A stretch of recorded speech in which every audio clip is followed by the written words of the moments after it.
Assalamualaikum warahmatullahi wabarakatuh. Saya Siti Nikmatul Hasanah. Di sini saya akan menerangkan tentang media pembelajaran bahasa Arab. Yang pertama adalah pengertian. Pengertian dari media pembelajaran bahasa Arab adalah media pembelajaran yang terencana, terprogram, dan bertujuan agar pesan materi bahasa Arab dengan mudah dimengerti siswa dan mencapai tujuan pembelajaran bahasa Arab. Nah, itu pengertiannya. Yang kedua adalah peran media. Peran media ini sangat penting dalam pembelajaran bahasa Arab. Yang pertama adalah memperkaya pengalaman belajar peserta didik. Maksudnya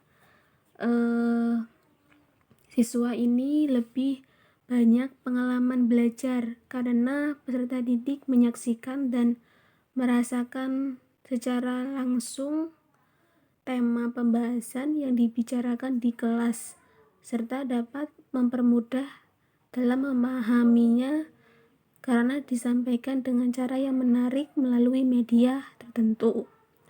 Yang kedua adalah ekonomis. Ekonomis maksudnya adalah bahwa proses belajar mengajar dengan menggunakan media akan dapat menyampaikan pembelajaran secara efektif dalam waktu yang relatif cepat dibandingkan dengan tanpa menggunakan media.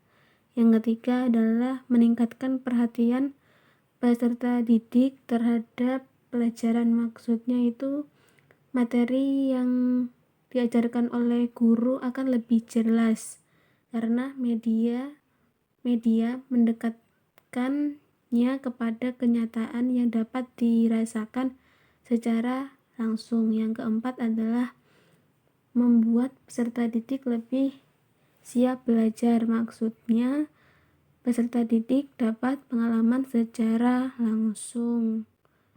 Yang kelima adalah mengikutsertakan banyak panca indera dalam proses pembelajaran. Maksudnya lebih banyak panca indera yang ikut proses belajar, maka hasil peserta didik diharapkan bertahan lebih lama sehingga kualitas belajarnya menjadi lebih baik. Yang keenam adalah meminimalisir perbedaan persepsi antara guru dan peserta didik. Maksudnya adalah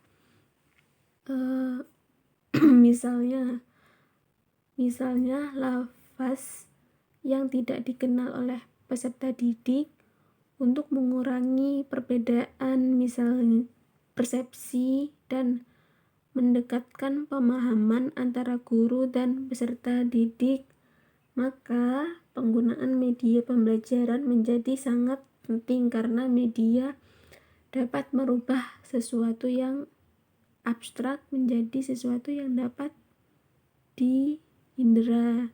Yang ketujuh adalah menambah kontribusi positif peserta didik dalam memperoleh pengalaman belajar. Karena media pembelajaran dapat mengembangkan kemampuan peserta didik dalam berpikir dan menganalisa sampai pada menemukan kesimpulan dan solusi dari suatu permasalahan. Yang terakhir adalah membantu menyelesaikan perbedaan pribadi antara peserta didik. Maksudnya itu masing-masing peserta didik dalam sebuah kelas pasti memiliki kemampuan yang tidak sama. Jadi memunculkan persoalan tersendiri dalam proses belajar mengajar. Nah, itu akan kita menggunakan media jadi lebih bisa diulang-ulang seperti itu. Yang terakhir adalah jenis-jenis media itu ada 3. Yang pertama media basyariah, yang kedua media samiyah, yang ketiga media samiyah dan basyariyah. Saya jelaskan yang pertama dulu. Media basyariyah adalah media pandang atau media visual. Nah, contohnya itu berupa alat peraga, misalnya benda-benda alamiah, orang dan kejadian, tiruan, benda-benda seperti itu, gambar, seperti itu.